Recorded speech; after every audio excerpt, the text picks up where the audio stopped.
Welcome back to my channel, The Girl from East. So today I'm going to make this Indian Goan pancake. So ngasi ay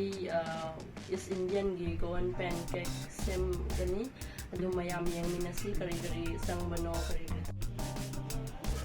So asi ingredients ni ay amamam so tawge. Sina coconut ki kanoni scratch tawraga thamkhibani 250 gram ni asina kanoni chuhi gi kanoni gur haibani asi 200 gram ni sida aina thum lawe khajikta taste ki oina hapadawni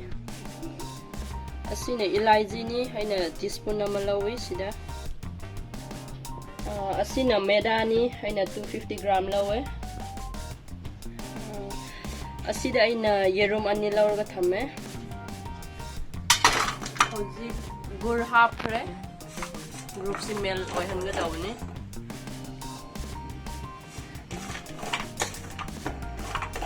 smaina ot lokra si mel tawdri khawi sadri khawa thammo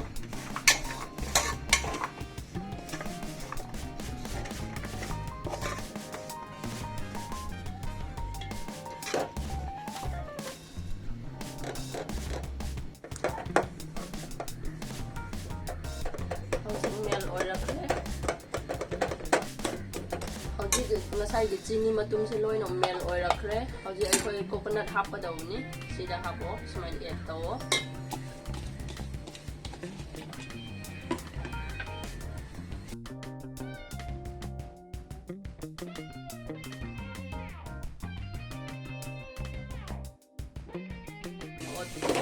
ka hai nganu manoi gi flame do slow tham ga dawni si matang da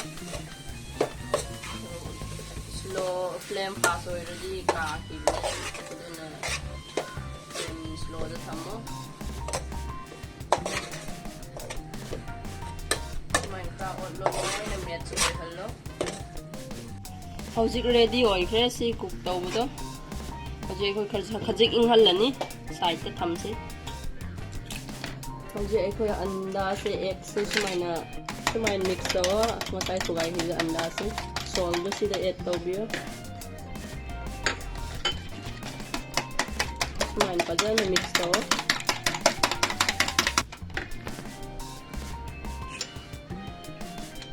hoji maida se sida hapo masai nang na anda thugai sida hapo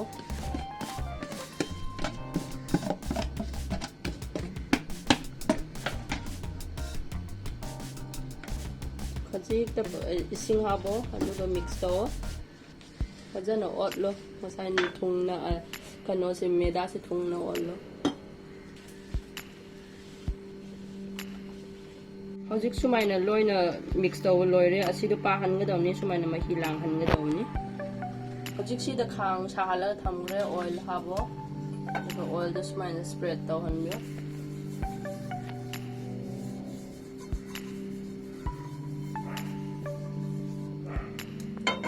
oil apply tawgre ko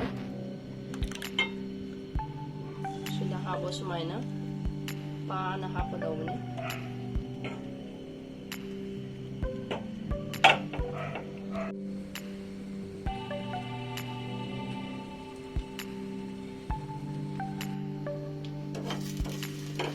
hoji si yare sida thammo makada plastic thambiyo sida kan karigino har makada napta nangai gi plate ta napkan bani hoji asmain thamkibdo asmain ollo na koi asmain olga masai nangi kano si coconut ki kano taw kano ollam bido sida habo masai coconut kano ollam bido asmain habo aduga side ta asmain thubo chukra matungda sida si side ta roll tawra ka dawni asmain roll tawo asmaina si on kre mayam hoji aigi pancake sembase loire yengbiyo noi su yam hawga daw manni adu try tawbiyo adu try dawra matungda kanu tawde igonda subscribe and like tawbiyo kawbi gano mayam